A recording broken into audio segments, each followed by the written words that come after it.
안녕하십니까, 래핀입니다. 4월 18일 두산 에너빌리티 보도록 하겠습니다. 증시 먼저 보겠습니다. 코스피 0.5% 상승했고요. 코스닥은 0.8% 상승하면서 양증시 상승으로 진행이 되었습니다. 코스피는 2,500선까지는 아직 올라가지 못했는데 계속 비슷한 수준에서 형성을 하고 있습니다. 외국인 투자자 1,000억 매도를 하면서 계속 매도를 이어가고 있고요. 기관 투자자도 800억 매수를 하면서 외국인 투자자와 반대로 움직이고 있습니다. 코스닥은 외국인 투자자 200억 가까이 매도했고요. 기관 투자자가 100억 정도 매수하였습니다. 어제도 이제 코스피는 상승으로 진행이 되었고 이틀 정도 상승해서 21선 근처까지 반등을 했습니다. 그래서 계속해서 증시 전체가 반등하는 추세로 진행이 되고 있는데요. 코스피는 생각보다 해외 증시보다 강하게 움직이고 있습니다. 근데 이제 투자 수급을 보면 외국인 투자자가 아직도 계속 이탈하고 있다는 것이 보여지고요. 그 유입의 주체는 연기금 투자자라고 할 수 있을 정도로 계속해서 연이어서 코스피에 유입을 하고 있습니다. 자, 그래서 외국인 투자자가 언제 돌아오는지가 핵심 포인트가 될 것 같고요. 이게 외국인 투자자가 계속 이탈을 하면서 우리나라의 지수를 연기금 투자자가 바치게 된다면 점점 연기금 투자자도 그 목표치, 그죠? 증시 전체의 비중이 있을 텐데 계획했던 비중보다 훨씬 많은 물량을 넣을 수밖에 없을 거고요. 그 또한 이제 부담스러울 수밖에 없을 겁니다. 그래서 연기금 투자자가 언제까지 이제 유입이 될지도 좀 봐야 되고요. 이 매도 주체인 외국인 투자자가 언제 돌아올지도 좀 봐야 됩니다. 증시는 좀 올라가고 있지만 확실히 외국인 투자자에 대한 유입이 잘 되지 않고 있습니다. 코스닥도 지금 700포인트 수준이고요. 비슷하게 흘러가죠. 외국인 투자자 코스닥에서는 어제 960억 매수했지만 오늘 매도했고요. 기관 투자자도 사실 뭐 특별하게 움직이는 수급 없습니다. 수량이 워낙 작았기 때문에 가볍게 넘어가겠습니다. 우리나라 증시는 최근에는 반등 추세는 이어가고 있다. 그러나 매수 수급이 썩 뭔가 계속해서 연기금 투자자에게 쏠리는 듯해서 뭔가 찝찝하게 흘러가고 있다. 해외 증시는 다우 나스닥은 약하게 하락하면서 진행되었고요. 최근에 나스닥이 그렇다 할 상승을 못하고 있습니다. 그래서 우리나라 증시는 V자로 좀 올라가는 분위기라면 나스닥은 21선 저항을 맞고 계속 떨어지는 분위기가 형성이 되고 있습니다. 좀 장기화되고 있죠, 하락 추세가. 그래서 확실히 나스닥에 대한 움직임이 약해 보인다. 그러면서 니케이는 오늘 반등을 했지만 워낙 이제 하락폭이 컸기 때문에 이 반등을 했는데도 불구하고 여전히 21선 아래에 위치를 하고 있습니다. 그래서 니케이도 1% 가까이 이틀 정도 반등했지만 여전히 전체적인 추세는 하락으로 진행이 되고 있습니다. 자, 그래서 전반적으로 지금 증시는 하락을 좀 멈추는 듯 하지만 여전히 추세상으로는 좀 불안하게 느껴지는 것은 사실입니다.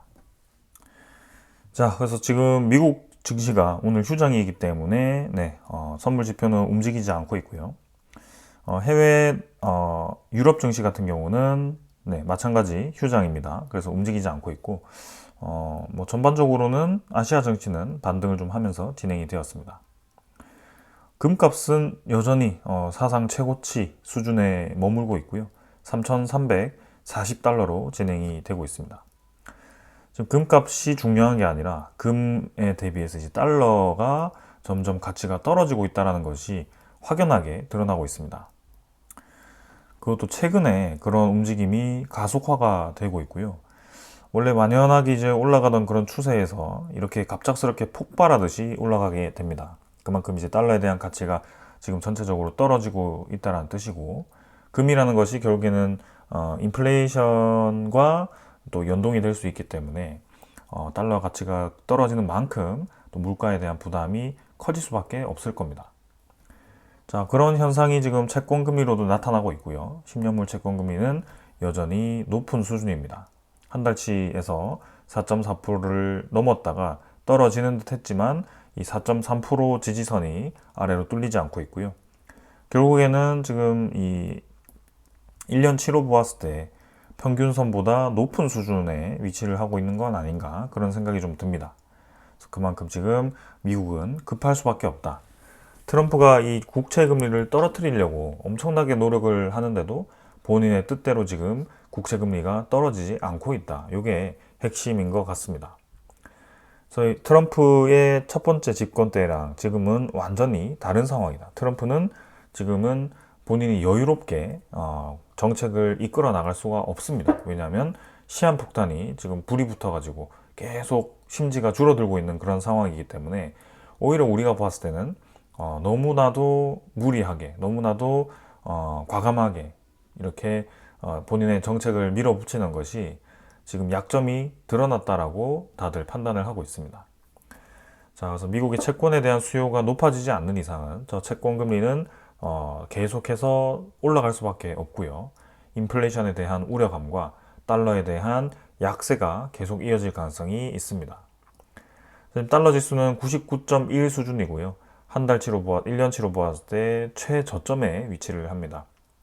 그만큼 지금 달러에 대한 위기감이 나타나고 있는 거고 아주 크게 지금 떨어지고 있습니다.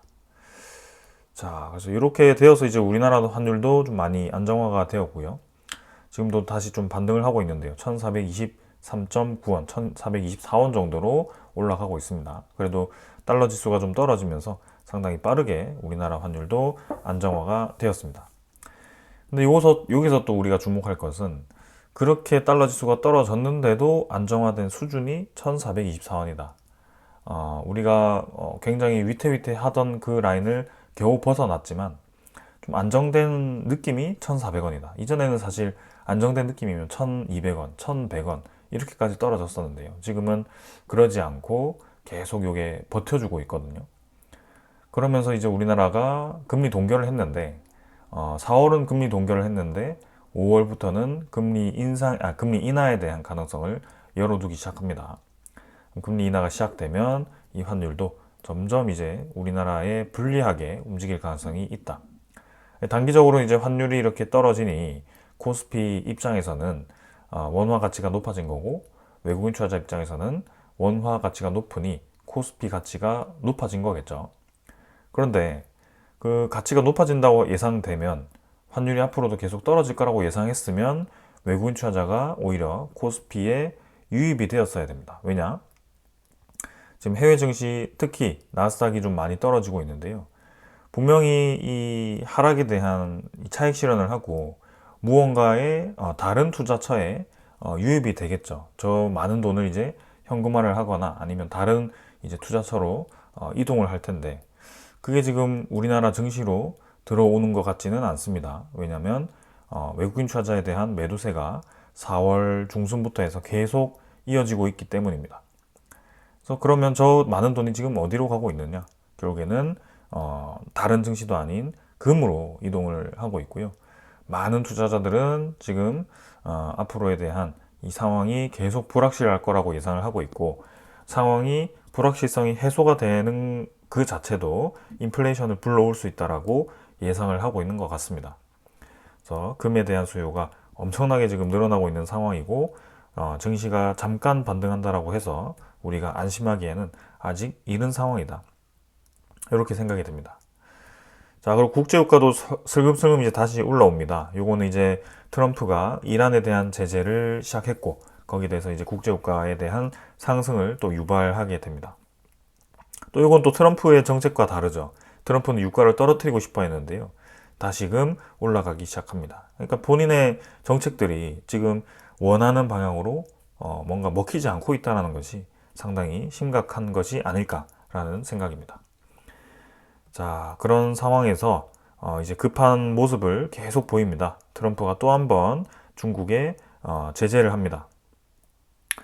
응답 없는 시진핑이 다급해진 트럼프. 입항료 압박까지 하면서 협상 시한은 3, 4주다 제시를 했죠. 그래서 빨리 하자. 다른 사람들도 다 합의하는 걸 원한다. 그래서 추가 보복 원치 않으니 얼른 협상 테이블로 나와라. 이렇게 얘기를 하고 있습니다. 그러나 지금 이제 중국은 계속 이제 가만히 있죠. 그래서 이미 서로 치고받고 계속 이어가고 있는 그런 상황 속에 오늘도 트럼프 대통령이 중국의 중국 선박이 이제 미국에 입항할 때 입항 수수료를 부과하도록 또 발표를 합니다. 그래서 중국도 여기에 또 발끈을 했고요. 그러면 이제 중국이 우리가 이제 졌다. 너희 뜻대로 우리가 무역 수지 좀 개선해 줄게. 이렇게 손을 내밀까요? 그렇지 않습니다. 지금은 아까도 말씀드렸다시피 일개의 개미인 저도 트럼프가 지금 무엇을 원하는지 알고 있을 정도로 이미 공공연하게 트럼프의 의도가 오픈이 된 상황입니다. 이 패를 다 알고 있는 상황 속에 상대국이 과연 그 패를 알면서도 원하는 대로 해줄까요? 저는 그렇지 않을 거라고 생각이 되고요. 오히려 이렇게 계속 회유를 시도하는 그 자체가 트럼프가 급하다라고 보여지는 상황입니다. 그럼 트럼프가 왜 급하느냐? 트럼프가 두려워하는 것은 미국의 재정 적자인데 그 재정 적자가 이제는 부채 만기가 돌아오는 채권에 대해서 저금리로 발행했던 것이 이제 고금리로 발행이 될 경우 엄청나게 많은 이자를 내게 될 겁니다. 지금도 많은 이자를 내는데 더 많은 이자가 발생하게 되면 상당히 이제 뼈 아프겠죠. 그걸 막기 위해서 어떻게든 국채금리를 떨어뜨리려고 하는데요. 그게 지금 뜻대로 되지 않고 있다.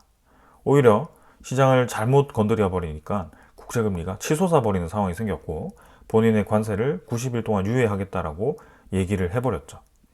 그러니까 이제 안 되니까 누구한테 또 불만을 표하죠? 자, 또 어마한 이제 파월 의장에게 가서 내가 원하면 해고한다. 빨리 금리 내려라. 이렇게 얘기를 하고 있는 겁니다. 미국 대통령이 FED 의장을 해임할 수 있을까? 그거는 법적으로는 불가능하다라고 얘기가 되는데요. 그럼에도 계속 이런 얘기하는 것은 지금 금리 안 내려서 문제 생기면 네 탓이야 라고 하려고 하는 의도도 있을 것 같고요. 계속해서 압박을 해서 금리 인하를 유도하도록 하려고 하는 상황일 것 같습니다. 근데 파월 의장은 뭐라고 얘기했죠? 파월 의장은 금리를 내리는 것에 대해서 여전히 신중하다라고 얘기를 하고 있습니다. 그래서 이번에도 그런 얘기를 해버리니 파월 의장의 해임이 빠르면 좋다. 항상 너무 늦고 틀리다라고 얘기를 하고 있습니다. 그럼 파월 의장은 왜 금리를 안 내릴까요?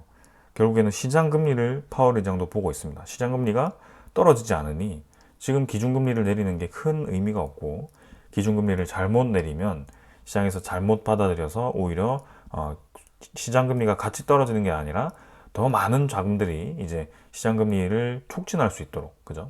물가에 대한 상승을 높여서 인플레이션을 유발할 수 있는 상황이기 때문에 그거를 가장 두려워합니다. 인플레이션은 고질병으로도 얘기가 되고 있고 그게 단기간에 해결되지 않고 장기화가 되었을 때는 이제 그 물가 상승률이 계속 이어질 수 있기 때문에 그래서 이제 가장 두려운 거거든요. 파월 의장은 그걸 알고 있습니다. 그래서 장기전으로 가기 싫기 때문에 이왕 확실하게 잡고 가자라는 마인드인 거고 그래서 국채 금리를 보고 있는 거고 고금리를 계속 높게 유지해서 지금 이 인플레이션을 확실히 잡아야 된다라고 이끌고 나가는 것 같습니다. 근데 트럼프는 그러지 않고 있습니다. 왜냐하면 트럼프 입장에서는 빨리 본인이 그 재정 적자 해결을 했다라는 이제 성과를 내고 싶기도 하고 정말 미국이 심각한 상황이기도 하고 그런 상황입니다. 그럼 파월 의장 말도 맞고 트럼프 말도 맞는데 이게 왜 이렇게 부딪힐까요? 결국에는 진퇴양난인 상황이다. 미국의 부채도 너무 많고 인플레이션이 잡히지도 않고 있다. 결국에는 시장에 많은 돈이 풀려 있는 상황이기 때문이다. 그럼 그 시장에 많은 돈이 풀린 이유가 무엇인가? 그 이유 중에 하나는 일본의 마이너스 금리, 2019년부터 일본의 마이너스 금리가 시작되어서 2024년까지 진행이 되었습니다. 2019년부터 2024년까지는 나스닥이 어떻게 움직였었죠? 차트를 한번 볼까요? 나스닥이 꾸준히 올라갔습니다. 결국에는 누구나 투자를 해도 돈을 벌 수 있는 시장이 미국 시장이다. 무조건 미국에다가 투자를 해야 된다라고 얘기가 나올 만큼 계속 이제 올라갔었죠. 2019년부터 2024년까지 중간에 이렇게 툭 떨어졌어도 그만큼 더 올라갑니다. 그래서 이때 2019년에 10,000포인트도 안 되었는데요. 20,000포인트까지 지수가 거의 2배가 되었습니다. 우리나라 입장이라면 2,500포인트 하던 코스피가 5,000포인트까지 간 겁니다. 그것도 불과 3, 4년 만에요. 근데 지금 이제 일본이 무슨 상황이 나왔죠? 물가가 이제 살아나기 시작하고 인플레이션에 대한 우려가 나타나니 금리를 올리기 시작합니다. 그래서 마이너스 금리를 깨고 이제는 작년 말부터 해서 금리를 본격적으로 올리기 시작했고요. 그러면서 나타난 것이 일본의 엔캐리 트레이드라는 얘기가 나오기 시작합니다. 2019년부터 2024년까지 5년 동안 마이너스 금리였다라고 한다면 일본에 어디를 투자해도 사실 크게 돈을 벌 수 없는 그런 수준, 그리고 대출 이자는 또 엄청나게 낮은 수준이라고 한다면 환차익을 볼 수 있는, 일본의 엔화의 가치가 떨어지고 다른 국가에 투자를 해놓으면 그만큼의 또 환차익을 얻으니까 당연히 해외에 투자를 했겠죠. 그 몇 년간 나와 있던 돈들이 최근에서야 이제 발작을 일으키는 겁니다. 다시 회수가 되고 있는 거죠. 특히 미국 증시와 일본의 니케이가 같이 하락하는 이유는 그 이유 중에 하나입니다. 그리고 최근에 미국 국채 가격이 급락을 하고 일본의 국채 가격이 급등하는 이유도 그 중에 하나입니다. 달러 지수가 가치가 떨어지고 일본의 엔화가 가치가 높아지는 그런 상황이 만들어지면서 엔캐리 트레이드에 대한 이 가속화를 시킬 수 있는 그런 상황이 만들어진 겁니다. 그래서 이것이 가장 심각한 상황이다. 미국의 부채도 막아야 되고 엔캐리 트레이드도 막아야 되고 그래서 아주 진퇴양난의 그런 상황이다. 그래서 계속해서 제가 이러한 상황이 해결되지 않았으니 주의를 해야 된다라고 말씀을 드리는 거고요. 잠깐의 반등이 별로 중요하지 않은 상황입니다. 그리고 트럼프가 이제 중국에게 손을 내밀었는데요. 실제로 트럼프 1기 때는 2018년 7월부터 중국과의 본격적인 무역 전쟁이 시작되어서 언제 합의가 되었을 거라고 생각하시나요? 2020년에 합의가 됩니다. 그래서 약 1년 동안 치고받고를 계속했기 때문에 결국에는 증시가 급락을 했다가 올랐다가 급락을 했다가 이런 식으로 반복을 하게 됩니다. 근데 그때는 그 뒤에 다시 또 주가가 올라갔었는데요. 결국에는 코로나 혹은 이제 뭐 계속 마이너스 금리 이런 것들이 미국 시장을 계속 떠받쳐 줬습니다. 근데 이제는 떠받칠 수 있는 자금들이 부족하다. 그래서 트럼프도 이제 골머리를 앓는 거고 재정 적자를 줄이기 위해서 무리한 정책들을 펼치게 됩니다. 그걸 알고 있는 중국은 미국의 약점이 무엇인지 알고 있고 굳이 트럼프가 원하는 대로 움직일 이유가 전혀 없죠. 그래서 합의가 빠르게 이루어질 거라고 생각이 되지 않고요. 합의를 빠르게 하더라도 중국이 손해를 보면서 합의를 할 것 같지 않습니다. 그렇다고 한다면 트럼프는 오히려 지금 이 재정 적자를 막기 위해서는 중국과 협력을 해야 되는 상황이 만들어질 수도 있고 본인이 오히려 장기적인 손해를 보면서 단기적인 리스크를 막기 위한 노력을 해야 될 수도 있습니다. 그런 상황이기 때문에 그렇지 않다면 지금과 같은 이런 불확실성이 이어질 거고 시장에 대한 하락은 이어질 수 있다. 이렇게 말씀을 좀 드리겠습니다. 자, 그래서 이렇게 스토리대로 쭉 정리를 해봤고요. 두산 에너빌리티의 리뷰 시간인데 시장에 대한 리뷰를 좀 오래 했습니다. 근데 이 모든 걸 이해하는 것이 상당히 중요하다고 생각이 되고 증시에 대한 흐름에 따라서 지금은 많은 종목들이 영향을 받고 있기 때문에 조금 주의를 해서 계속 봐주셨으면 좋겠습니다. 자, 오늘 여기까지 하고 종목으로 넘어가겠습니다. 두산 에너빌리티 보겠습니다. 오늘 1,500원 상승해서 6.1% 상승했고요. 25,950원으로 마무리가 되었습니다. 자, 오늘 상당히 강하게 올라갔습니다. 그동안 이제 거래량이 좀 부족하다라는 인식이 강했는데요. 오늘은 거래량도 좀 힘이 붙었습니다. 지금 NXT 거래소와 같이 진행이 되면서 오늘 1,500만 주까지 거래가 나왔고요.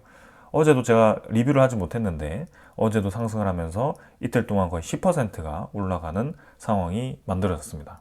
자, 근데 두산 에너빌리티만 올라간 게 아니고 오늘은 관련 원자력 테마들이 같이 움직이는 모습이 나왔는데요. 여기에 대해서 먼저 이유부터 살펴보도록 하겠습니다. 자, 글로벌 증권사가 맥쿼리 증권이 한국의 원자력을 호평을 하면서 이제 보고서를 작성을 했습니다. 그러면서 우리 원자력 테마에 수급이 좀 쏠리면서 올라가는 상황이었고요.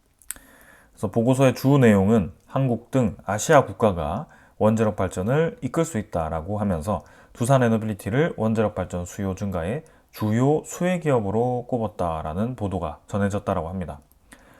그래서 원래도 우리는 사실 두산에너빌리티의 기술이 좋다. 원자력 입장에서 몇 안 되는 기업이다라고 얘기했죠. 세계에서. 그래서 대체할 수 있는 기업이 프랑스 EDF, 러시아 로사톰, 중국의 CNNC 이 정도밖에 없기 때문에 두산에너빌리티는 다섯 손가락에 들어갑니다. 그런데 이제 그럼에도 불구하고 관심도를 좀 못 받았었는데 이번에 저 영향력 있는 리포트가 관심을 주면서 좀 힘있게 올라가는 상황이었습니다. 테마가 이렇게 다시 한번 힘을 받는 것은 상당히 긍정적이고요. 증시에 대한 리스크를 이겨낼 수 있는 그런 소재가 나오면서 오늘 굉장히 좋은 움직임을 보여주었습니다. 자, 그래서 이틀 정도 바짝 올라갔고요. 차트를 보시면 이전에 횡보하던 그림까지 거의 다 회복을 했습니다. 그래서 코스피는 아직 하락에 대한 절반 정도까지밖에 회복을 못했는데 두산에너빌리티는 어제 오늘 해서 그 절반 이상을 회복하면서 거의 다 관세 전쟁이 나올 때 시작할 때의 주가를 회복을 했습니다. 그래서 시장을 이겨낼 수 있는 소스가 나왔고 상당히 좋게 진행이 되었습니다. 자, 그러면 이제 일별 거래량도 괜찮고 소스도 괜찮은데 이제 투자 수급을 보게 되면 외국인 투자자가 55만 주를 매도했고요. 기관 투자자가 128만 주를 매도하면서 매수 주체가 기관 투자자였던 것을 알 수가 있습니다. 금융 투자가 19만 주, 투신이 24만 주, 연기금 투자자가 70만 주를 매수를 했고요. 주 수급이 이제 연기금 투자자로 좀 보여집니다. 자, 근데 이 움직임은 두산에너빌리티가 아니라도 다른 이제 코스피라도 동일합니다. 지금 외국인 투자자가 매도를 하고 연기금 투자자가 받아주는 느낌이 상당히 강하고요. 우리나라 전체 증시에서 그러한 추세가 나타나고 있습니다. 근데 저는 결코 이 상황이 좋은 것 같지 않다라는 좀 생각이고요. 투신 투자자는 언제든지 빠져나갈 수 있는 수급입니다. 단기 수익을 노리고 증시가 불확실해졌을 때, 증시가 하락할 때 가장 먼저 빠져나가는 수급 중에 하나이기 때문에 아래 받치는 거 없이 그대로 찍어 눌린다면 또 상당히 빠르게 하락을 시키는 주체입니다. 연기금 투자자는 그래도 꽤 오래 가지고 있기 때문에 크게 걱정하진 않는데요. 근데 이제 외국인 투자자가 아무래도 지금 4월 14일부터 아니면 4월 10일부터 해서 꾸준히 두산에너빌리티에서 이탈을 하는 모습을 보여주고 있습니다. 4월 10일부터라고 한다면 본격적으로 두산에너빌리티가 반등을 하기 시작한 그 지점에서 꾸준히 물량을 덜어내고 있는 모습을 볼 수가 있습니다. 이전에는 두산에너빌리티가 주가가 올라갈 때 외국인 투자자는 지분을 줄이지 않았었습니다. 그래서 오히려 기관 투자자와 외국인 투자자가 같이 매수를 하는 그런 분위기가 형성이 되었는데요. 이번에는 확실히 외국인 투자자가 빠져나가고 기관 투자자가 그 대신 상승을 유도하고 있는데요. 이 기관 투자자는 길게 보고 들어오는 이 수급이 아니기 때문에 조금은 이제 증시의 분위기가 많은 영향을 줄 수 있다.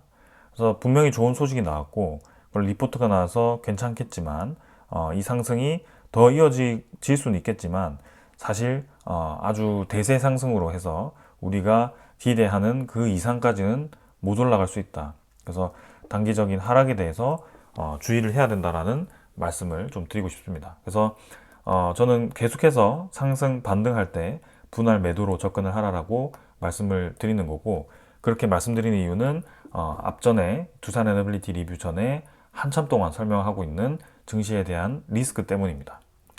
그래서 우리 이 영상을 오래 보셨고 저와 같이 투자를 오래 하신 분들이라면 이미 평균 단가는 그 아주 아래에서부터 형성을 해 왔을 겁니다. 그래서 우리가 매수를 이어오던 그 타이밍은 분명히 있었고 이제는 목표하는 가격까지 갔었기 때문에 중간 한번 갔었기 때문에 익절을 다 하고 빠져나간 분들도 있을 거고요.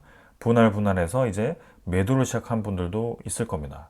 그래서 제가 매수를 추천드리지 않는 이유는 우리가 형성했던 가격대에서 매수를 잡던 그 가격보다 훨씬 괴리감이 있고 그리고 지금 두산에너빌리티가 대세로 이제 올라가는 그런 차트보다는 오히려 단기적으로 봤을 때는 고점을 낮춰가는 흐름일 수 있기 때문에 그러한 것들을 좀 주의해야 된다라는 말씀을 드리고 싶고 그리고 꾸준히 이 물량을 모아오던 외국인 투자자가 물량을 줄여가기 시작했다라는 이 상황이 저는 별로 마음에 들지 않습니다. 그래서 그런 상황에서 말씀을 드리는 거고 계속해서 이제 최근에 제가 이제 증시에 대한 리스크를 부각시키면서 좀 이 하락에 대한 가능성을 말씀드리니 증시가 상승한다라고 해서 저의 의견에 대해서 맞다 틀리다로 좀 접근하시는 분들이 많은 것 같습니다. 근데 제가 얘기하는 것은 목적은 내일 주가가 올라서 이때 매도해야 된다, 이때 매수해야 된다, 이렇게 하루하루를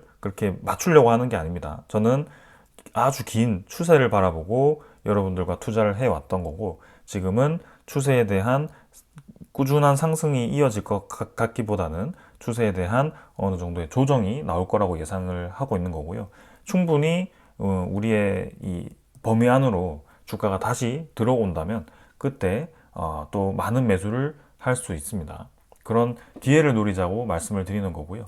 전혀 지금 두산 에너빌리티 기업이 좋지 않아서 손절해라 뭐 이렇게 설명드리는 건 아닙니다. 근데 분할해서 지금은 대응을 할 필요는 있다. 앞으로에 대한 시장이 불확실할 가능성이 있고 미국에 대한 부채가 사실상 좀 위험한 수준이기 때문에 그런 상황이다. 이렇게 좀 설명을 드리겠습니다. 자, 그래서 이 테마에 대한 상승세가 이제 얼마나 이어질지를 우리가 좀 주시를 해야 될 것 같은데요. 사실 맥커리 리포트로 좀 관심을 끌긴 했는데, 그 맥커리 리포트가 나왔는데 외국인 투자자가 매도를 했다는 것은 조금 의아한 상황입니다. 그래서 기관 투자자가 수급으로 올리긴 했지만 솔직히 그 리포트가 좀 장기적으로 영향력이 있다라고 한다면 굳이 외국인 투자자가 저렇게 최근에 들어와서 빠져나갈 이유는 없거든요. 근데 최근에 좀 많이 빠져나오고 있습니다. 그런 것들을 좀 주시를 해보겠습니다. 근데 호재는 저거 하나로 끝은 아닙니다. 꾸준히 소식이 좀 나왔었고요. 지금 두산 에너빌리티와 직접 관련된 건 아니지만 이제 K원전이 66년 만에 영구형 원자로를 미국에 역수출을 하게 됩니다. 그래서 그만큼 우리나라의 이제 기술력이 인정을 받는 거고 우리나라의 제조 기술력도 인정을 받는 거다. 그래서 뉴스케일 파워와 같은 이런 기업들을 컨소시엄 7곳을 제치고 한국이 연구로 수출국으로 부상을 했고요. 이렇게 이제 미국과 최근에 이제 민감 국가로 지정이 되면서 협력이 좀 차질이 생기는 거 아닌가라고 얘기가 나오는 그 찰나에 이렇게 바로 수출 소식이 나오면서 다행히도 거기에 대한 큰 영향 없겠구나라고 생각할 수 있는 소스였습니다. 그래서 괜찮았고요. 그리고 자, 그동안 이제 우리를 계속 괴롭히던 정쟁으로서의 이 에너지 활용이 우리나라에서 확실히 좀 분위기가 바뀌어가고 있습니다. 이제는 AI에 대한 공통 주제로 여야 할 거 없이 모두 다 관심을 가지고 있는 것 같고요. 드디어 이제 야당 대표도 원전과 신재생에너지에 대한 에너지 믹스가 필요하다라는 것을 인식하기 시작했고 거기에 대한 본격적인 정책 발표를 하고 있습니다. 그래서 뭐 이 정책에 대한 이 실효 그거는 이제 나중에 가봐야 알겠지만 일단 대선 주자로 나오는 모든 사람들이 원전에 대한 필요성을 이제 인정을 했다라는 뜻이 되는 거고요. 뭐 여전히 야당에 대한 대선 후보가 누가 될지는 아직 모르겠지만 사실 가능성이 높은 사람이 야당 대표이겠죠. 그런 상황이라면 앞으로 우리나라에 대한 에너지 시장도 정쟁보다는 효율로 갔을 때 두산 에너빌리티가 더 좋은 상황이 될 수 있다. 아주 장기로 본다면요. 그죠? 그래서 저는 뭐 당연히 좋게 보고 있습니다. 그리고 두산 에너빌리티와 같이 움직이는 이 BHI도 지금 미국의 홀텍과 캐스크 사업 역량 강화를 하면서 이 캐스크라는 것은 핵 연료 보관 용기입니다. 근데 두산 에너빌리티가 이 캐스크를 또 개발을 했고 한수원과 장기 공급 계약, 장기 유지 보수까지 하는 것으로 계약을 했는데요. 이제 BHI가 또 미국 기업과 협력을 함으로써 이제는 두산 에너빌리티도 미국의 핵 폐기물 처리라든지 핵 연료 보관 이런 장치들을 수출할 수 있는 기회가 생기는 게 아닌가. 우리나라에 지금 확실히 원자력 관련된 기업들이 좀 많은 이제 관심을 받고 있습니다. 힘을 많이 내고 있는 것 같습니다.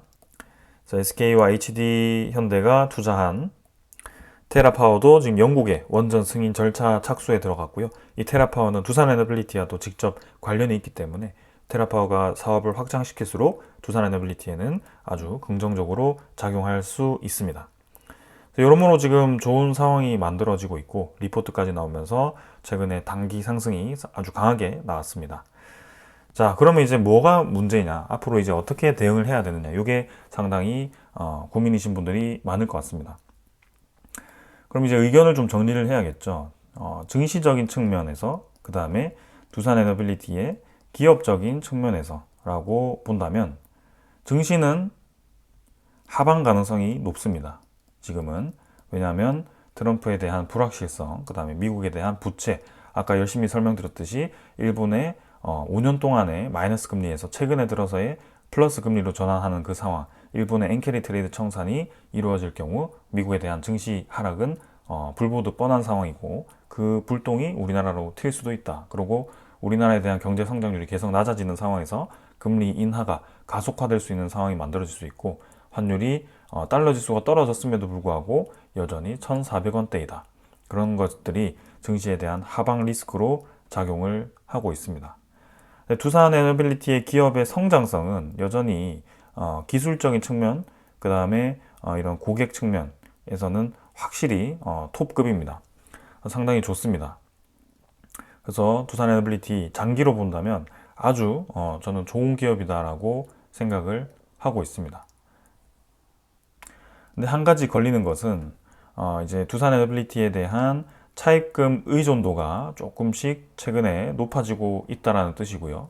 그리고 두산 그룹 자체가 두산 에너빌리티에 올인하는 느낌이 아니라 최근에 들어서 계속해서 두산 로보틱스라든지 또 이 반도체에 대한 관심을 가지면서 SK 실트론을 인수하려는 상황을 만들고 있습니다. 근데 SK 실트론이 1조, 2조가 아니라 3조 규모, 5조까지도 할 수 있는 그런 상황인데 그 투자금을 어떻게 마련할 건가? 그리고 그렇게 두산 지주사가 거기에 몇 조를 쏟아 부었을 때 두산 에너빌리티의 아래에 있는 두산 바켓을 계속 건드리려고 하는 건 아닐까? 이런 우려감이 또 있습니다. 그래서 그룹 차원의 불확실성은 또 있다. 여기가 이제 우리 투자 입장에서는 조금 불확실에 대한 또 확실한 요소 중에 하나죠. 워낙 이제 제가 4년 동안 또 당한 것도 많고 여러분들과 또 울고 웃으면서 이렇게 많은 경험을 했는데요. 결국엔 뭐 목표가까지 오기는 했습니다. 그 중간 과정이 어렵긴 했지만 근데 분명히 또 그러한 상황이 나오지 않으리라는 법은 없다. 뭔가 두산 에너빌리티 재무 상태가 아주 드라마틱하게 지금 좋아지는 분위기가 아니고 그룹 차원의 문어발식 투자 확대가 이루어지는 것이 결코 두산 에너빌리티 입장에서는 좋지는 않은 상황이다. 이렇게 저는 생각이 됩니다. 그리고 증시 입장에서도 미국, 중국의 무역 전쟁이 단기간에 해결될 것처럼 트럼프는 협상을 하자라고 얘기는 하지만 중국은 미국의 약점을 잘 알고 있고요. 거기에 대해서 중국이 유리하도록 계속 시간을 끌 가능성이 큽니다. 그래서 오히려 저는 그런 합의 입장에서는 좀 회의적이고요. 1차 트럼프 1기 때도 합의에 대한 기간이 2018년에 전쟁이 시작돼서 2020년에 이루어졌기 때문에 지금 이 관세 발표한 지 한 달밖에 되지 않았습니다. 그런데 벌써 합의를 한다는 것은 말이 되지 않는 거고요. 적어도 하반기까지 가야 될 것 같은데 미국은 지금 하반기까지 이 상황을 이끌어가게 되면 국채금리가 높게 되면서 이제 돌아오는 부채 만기에 대해서 해결할 수가 없게 됩니다. 그 자체가 지금 미국이 공지에 몰리고 있다는 뜻이고 이게 좋은 상황으로 작용할 수 없을 거라고 생각이 됩니다. 자, 그리고 두산 기업 입장에서는 이제 성장 기술력, 고객 확대는 좋은데요. 이게 이제 이 시장에 대한 성장성이 예상보다 떨어지게 되었을 경우에도 분명히 타격이 있을 수 있습니다. 그것이 아까 말씀드린 이제 증시에 대한 리스크와 일맥상통하는 얘기고요. JP모건에서는 미국 수출 규제로 엔비디아, AMD 주당 순이익이 8에서 10%가 감소할 것이다 라고 리포트를 냅니다. 이게 무슨 뜻이냐? AI 하면 생각나는 게 뭐죠? 엔비디아로부터 시작이 되었죠. AMD도 그렇고요. 이 두 기업이 순이익이 10%가 감소한다라고 했을 때는 AI에 대한 붐이 꺾일 수도 있습니다. 기대치보다 실망스럽게 줄어들 수도 있고요. 원래 이 순이익으로 투자하려고 했던 투자금들이 대폭으로 줄어들 가능성도 있습니다. 지금 이 위기 상황을 일단 넘기고 투자에 대한 계획을 조금씩 미루자. 이렇게 나오는 순간 이제 에너지에 대한 이 투자도 줄어들 수 있고 기대치도 꺾일 수가 있다. 분명한 리스크가 지금 있다라고 좀 보여집니다. 그래서 이러한 모든 것들을 종합해 보았을 때 저는 지금 두산 에너빌리티를 신규 투자해서 뭐 3만원, 4만원, 5만원까지 가겠다라고 하는 것보다 충분히 시간을 두고 기다려서 우리가 확실한 지역까지 왔을 때 투자를 해 나가는 것이 좋을 것 같다는 생각이고, 그리고 이미 가지고 계신 분들이라도 지금은 어느 정도 단가, 본인의 생각하는 그 단가 비슷하게 왔을 때는 비중을 좀 줄여서 현금 비중을 계속 늘려나가는 것이 좋지 않겠나라고 좀 얘기를 드리는 겁니다. 단기 상승, 이게 뭐 더 이렇게 쭉 이어진다라고 저는 보지 않고요. 시장에 그런 상승이 이어질 거라고 한다면 트럼프가 관세를 철회해야 됩니다. 그리고 두산 에너빌리티가 다시금 AI에 대한 붐이 일어서 스타게이트가 활성화되면서 이제 그렇게 진행돼야 되는데요. 네, 스타게이트 AI 투자하는 기업들이 지금 저렇게 순이익이 까지고 또 이 관세 상황이 지금 타격을 입고 있는 그런 상황인데, 과연 이전에 AI 붐이 이를 때처럼 더 공격적으로 투자를 할 수 있을까? 거기에 대한 회의감이 듭니다. 자, 단기 상승은 좋은 분위기였습니다. 근데 앞으로에 대한 상황은 이 상승이, 강한 상승이 계속 이어갔으면 좋겠지만 아까 말씀드린 것처럼 불확실성이 여전히 많습니다. 그래서 조심스럽게 생각할 수밖에 없고, 저는 이제 여러분들께 공격적으로 투자하라라고 말씀드릴 수가 없습니다. 왜냐하면 빠르게 매일매일 대응을 해드릴 수도 없고요.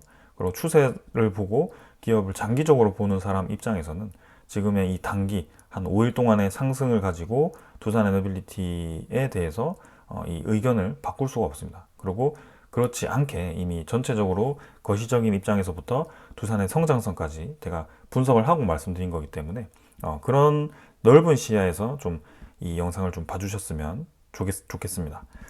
자, 그래서 오늘 여기까지 하고요. 저는 두산 에너빌리티 한 4, 5년 투자했고, 네, 올라갔으면 좋겠다라고 생각하는 사람이고, 항상 상승을 외쳐왔습니다. 근데 이제 증시에 대한 불확실성 속에 지금 최근에는 조종에 대한 얘기를 좀 많이 드리고 있고, 거기에 대해서 좀 마음에 안 드시는 분들이 있는 것 같은데요. 그렇다고 하더라도 제가 이제 하락한다라고 얘기하는 그 말에 초점을 두기보다 저희 이제 이 분석, 그죠? 시장에 대한 리스크가 어디서부터 나왔는지, 그 근본이 어떻게 해결돼야 되는지, 그리고 두산 에너빌리티는 그로 인해서 어떤 영향을 받을 수 있는지, 이런 것들을 계속 생각을 확장시켜 나가다 보면 꼭 이 두산 에너빌리티만 아니더라도 다른 제2의 종목을 찾을 수도 있을 거고, 제2의 또 큰 수익을 낼 수 있는 종목을 찾으실 수 있을 겁니다. 그리고 이제 이 두산 에너빌리티 외에도 다른 종목을 원하시는 분들이 많은 것 같은데요. 사실 이제 생각하는 테마들은 많습니다. 근데 아까 말씀드렸다시피 지금 두산 에너빌리티도 부정적으로 바라보고 있는 이유 중에 하나가 증시로부터 나오는 불확실성이기 때문에 다른 테마를 제가 언급드린다고 한들 큰 의미는 없어 보이는데요. 그러면 그 큰 하락에 대한 뒤에 어떤 종목들에 대한 관심을 가져야 될까? 거기에 대해서 영상을 한번 다루어 볼까? 이런 생각을 좀 하고 있습니다. 자, 그래서 그때 좀 많은 얘기들을 나눠보고요. 오늘 여기까지 하고 마무리 하겠습니다. 자, 빨리 이제 증시도 회복이 되고 이런 불확실성이 해소되었으면 하는데요.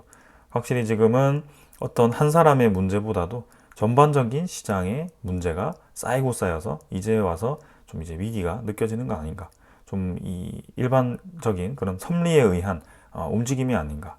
그래서 하락이 있어야 상승이 있듯, 상승이 있어야 하락이 있듯, 좀 그런 움직임으로 계속 추세를 따라가면 되겠습니다. 여기까지 하겠습니다. 감사합니다.